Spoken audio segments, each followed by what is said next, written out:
Durante siglos hemos funcionado con una idea muy simple, que la naturaleza era una despensa y un vertedero infinitos, Ujú.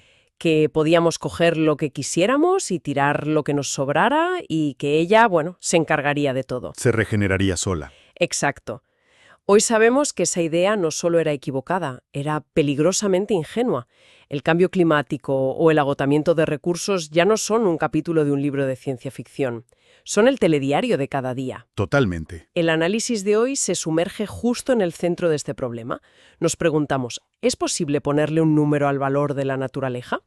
¿Podemos medir el impacto de nuestras acciones de una forma, digamos, objetiva? Es la gran pregunta. Para explorarlo, nos basamos en una unidad didáctica de la Universidad Nebrija, que disecciona las herramientas que usamos para esto, sobre todo cuando hablamos de proyectos gigantescos, una autopista, un puerto, una presa, cuyas cicatrices en el paisaje pueden ser para siempre. Y la herramienta estrella para esta tarea, la que siempre sale en las noticias, es la evaluación de impacto ambiental, la famosa EI. La EI, sí. En el fondo, es una especie de ITV para el medio ambiente antes de construir algo grande.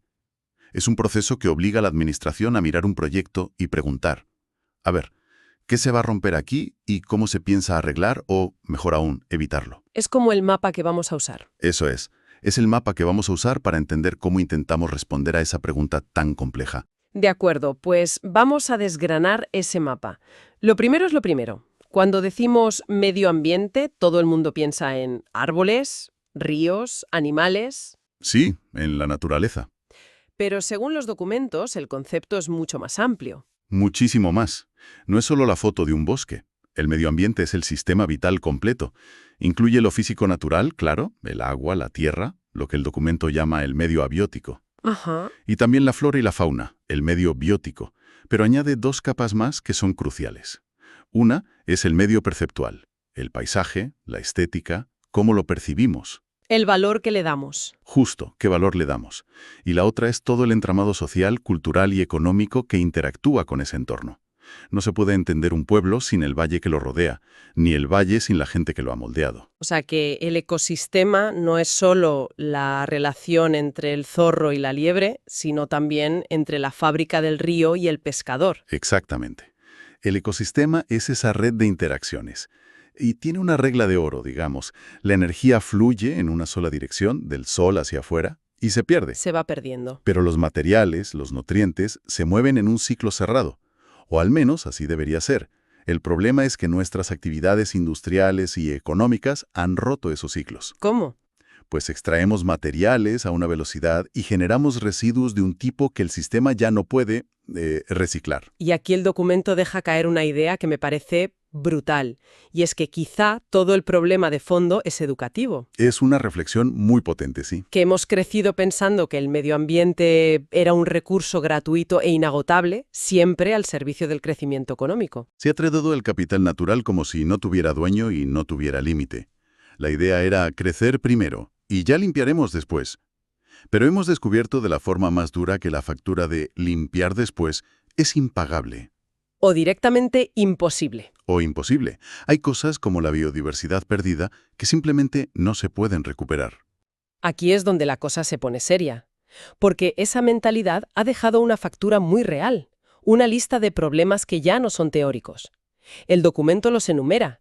La extracción masiva de recursos, convertir el planeta en un vertedero, ocupar cada vez más espacio, destruir hábitats. Sí. Pero hay uno que mencionas que a menudo pasa desapercibido. Sí, la sustitución de especies. No es tan espectacular como un vertido de petróleo, pero a largo plazo es igual o más peligroso. ¿A qué te refieres? Significa que arrasamos con ecosistemas complejos y diversos, con cientos de especies que no nos dan un rendimiento económico directo, y lo reemplazamos por un monocultivo, sea de pinos, de soja o de salmones en una piscifactoría. O sea que estamos simplificando la naturaleza. Estamos rediseñando activamente la biosfera para que se ajuste a nuestra hoja de cálculo, y eso nos hace increíblemente vulnerables. Y estos problemas se manifiestan a dos escalas muy distintas, ¿no? La global y la local. Correcto. Los problemas globales son los grandes titulares.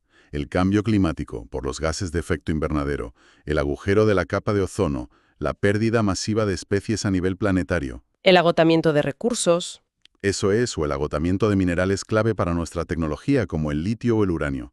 Son problemas que, no entienden de fronteras. Pero luego está la guerra de trincheras, la escala local, que es la que vive la mayoría de la gente. Claro, Pienso en la contaminación de las ciudades, donde se va a concentrar 2/3 de la humanidad en unas décadas. exacto. Es la contaminación del aire que respiras cada día, el ruido del tráfico que no te deja dormir, la contaminación del río que cruza tu ciudad, la destrucción de un paisaje cercano para construir una urbanización. Impactos más directos. Mucho más. Estos impactos no salen en las cumbres internacionales, pero determinan la calidad de vida de miles de millones de personas. Vale, entonces, para poder gestionar todo este lío necesitamos una forma de medirlo. Y ahí llegamos al concepto central, el impacto ambiental. La definición técnica es curiosa. Sí, Es la diferencia entre cómo evoluciona el medio ambiente con un proyecto y cómo habría evolucionado sin él. Es una definición clave porque nos obliga a pensar en escenarios y también deja claro que un impacto no tiene por qué ser negativo. cierto. La reforestación de una zona degradada, por ejemplo, tiene un impacto ambiental positivo. Pero claro, la mayoría de las veces que hablamos de esto nos referimos a los negativos. El documento se pone muy técnico aquí, con una lista casi interminable de formas de clasificar un impacto.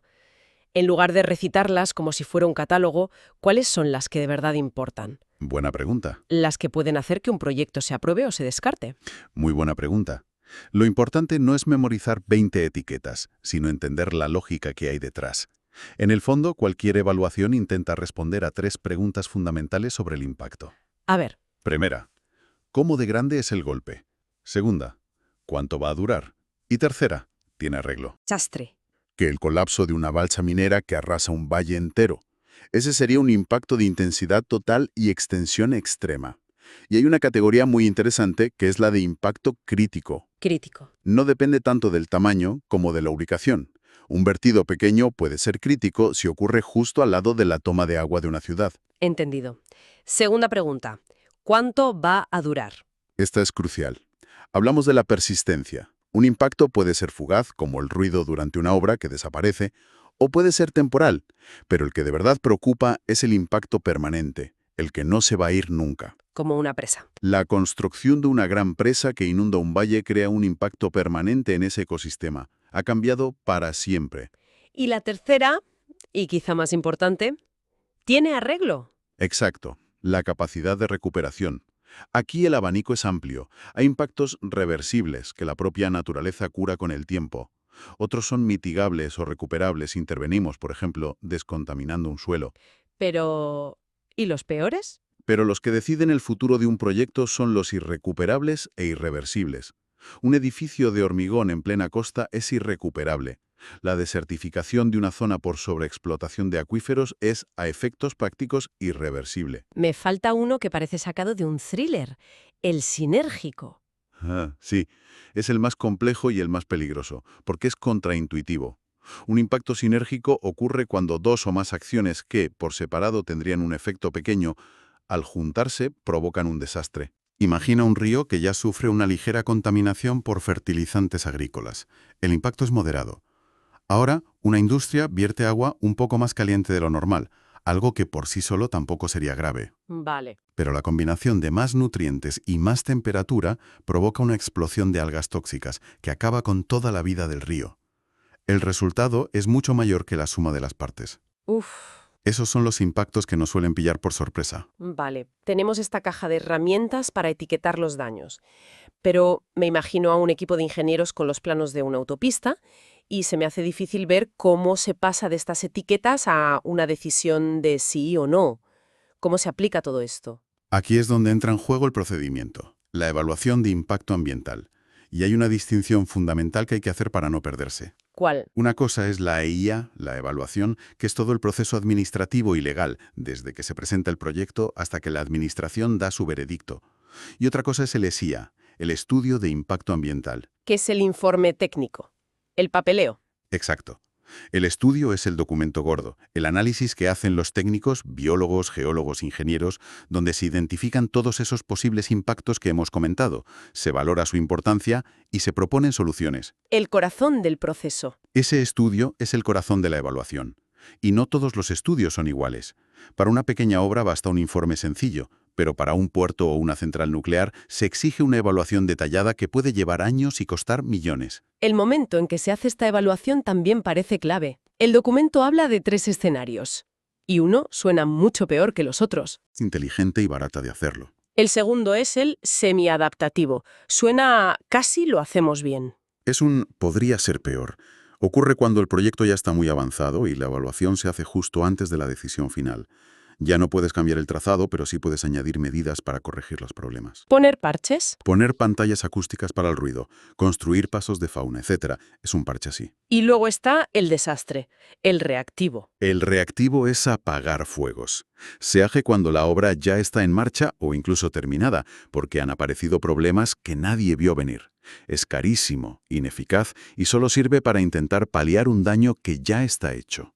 Es la prueba de que todo falló. De que la planificación falló, exacto. Para hacer estos estudios, el documento menciona varias metodologías.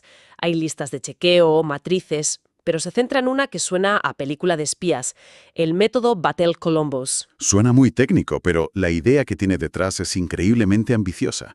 Es un intento de crear un sistema universal para comparar cosas que, en principio, son incomparables.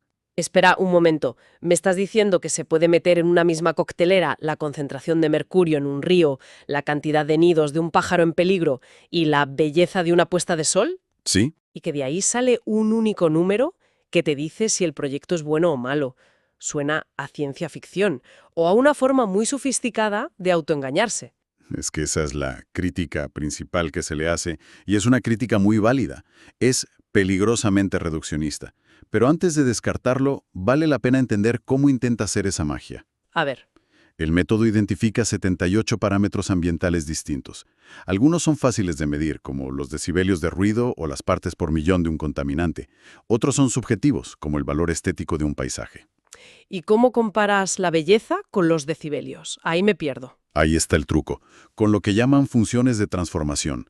Son básicamente unas curvas, unas gráficas, que convierten cada medida a una escala universal de calidad ambiental que va de 0 a 1. Una escala de 0 a 1. Sí, imagina el ruido. La ciencia nos dice que por encima de 85 decibelios, el daño al oído es severo.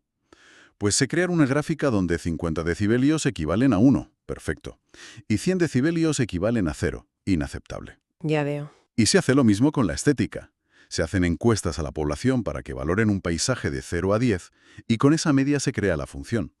El método hace eso para los 78 factores. Convierte todo a un mismo idioma. Convierte todo, la química del agua, la diversidad de especies, el valor recreativo, a un único idioma numérico. Es un intento audaz de objetivar lo subjetivo. Y supongo que una vez tienes todo en el mismo idioma, puedes sumar y restar. Exactamente. Te permite agregar todos los impactos y obtener una puntuación final, un número que dice: el estado del medio ambiente sin el proyecto es de 0,78 y con el proyecto será de 0,65.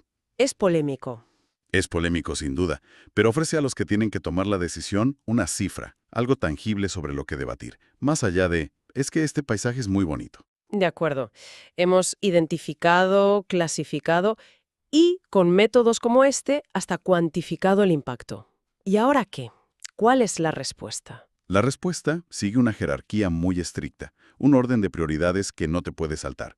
Y la primera, la más importante, es siempre la prevención. ¿Evitar el daño? Antes de pensar en cómo arreglar un problema, hay que hacer todo lo posible por evitarlo. Eso podría ser desde usar una tecnología más limpia hasta no hacer el proyecto en ese sitio. Exacto. Las medidas preventivas actúan sobre la causa.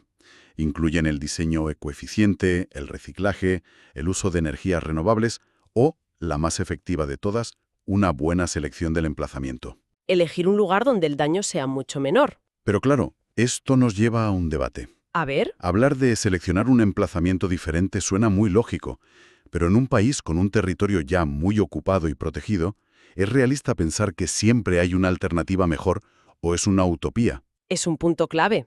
No, no siempre la hay. Y ahí es donde la EIA deja de ser un proceso técnico y se convierte en un campo de batalla político y económico. Se convierte en una negociación sobre qué mal menor estamos dispuestos a aceptar como sociedad. Claro. Porque a veces todas las alternativas son malas. Vale, si la prevención falla o no es suficiente, ¿Cuál es el siguiente paso en la jerarquía? Las medidas correctoras. Estas ya no evitan el impacto, pero intentan minimizarlo o anular sus efectos. Son los parches. Son los ejemplos clásicos. Instalar filtros en una chimenea, construir barreras acústicas en una autopista, depurar las aguas residuales de una fábrica. Son parches, pero parches necesarios. Y si ni previniendo ni corrigiendo podemos evitar un daño grave, llegamos al último recurso. El último y más controvertido, las medidas compensatorias.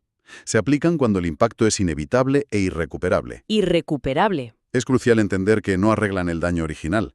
Lo que hacen es intentar contrapesarlo. Pero esto de compensar es donde surgen los debates más feroces, ¿no? Sin duda. Si destruyes un humedal que lleva ahí milenios con su ecosistema único, ¿de verdad puedes compensarlo creando una charca artificial en otro sitio? Es una buena analogía. Suena a intentar reemplazar un Rembrandt original con una fotocopia en color de alta calidad. Has dado en el clavo. Esa es la gran pregunta.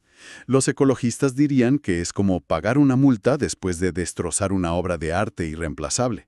La economía sigue adelante, el proyecto se hace, pero la pérdida es permanente e insustituible. ¿Y la otra visión? Otros argumentan que es la única solución pragmática, cuando un proyecto se considera de interés público superior. Ejemplos de estas medidas son el principio de quien contamina paga, donde se impone una tasa económica por el daño, o la reforestación de una zona para compensar el bosque que se ha talado en otra. Es un debate ético de primer orden. La verdad es que hemos pasado de una visión casi infantil de la naturaleza como un recurso infinito a crear estos sistemas increíblemente complejos para medir, valorar y gestionar nuestra huella. El cambio es enorme. La evaluación de impacto ambiental, por lo que veo, es mucho más que un trámite. Es el campo de juego donde se libran estas batallas sobre nuestro modelo de desarrollo. Esa es la idea central. Es la transición de la explotación ciega a un intento de gestión informada. Métodos como el Battle Columbus, con todas sus enormes limitaciones, simbolizan ese esfuerzo por aplicar un lenguaje racional y científico a decisiones que afectan a sistemas complejísimos. Decisiones con consecuencias enormes. Y que tienen consecuencias para generaciones. Se trata de que las decisiones sobre cambiar un territorio para siempre se tomen con la máxima información posible sobre la mesa. Y para cerrar, me gustaría volver a la pregunta con la que empezamos, pero desde otro ángulo. El documento menciona dos formas de valorar el medio ambiente. El ecocentrismo, que dice que la naturaleza tiene valor por sí misma, Un valor intrínseco. exista o no la humanidad. Y el antropocentrismo, que dice que su valor es el que nosotros le damos.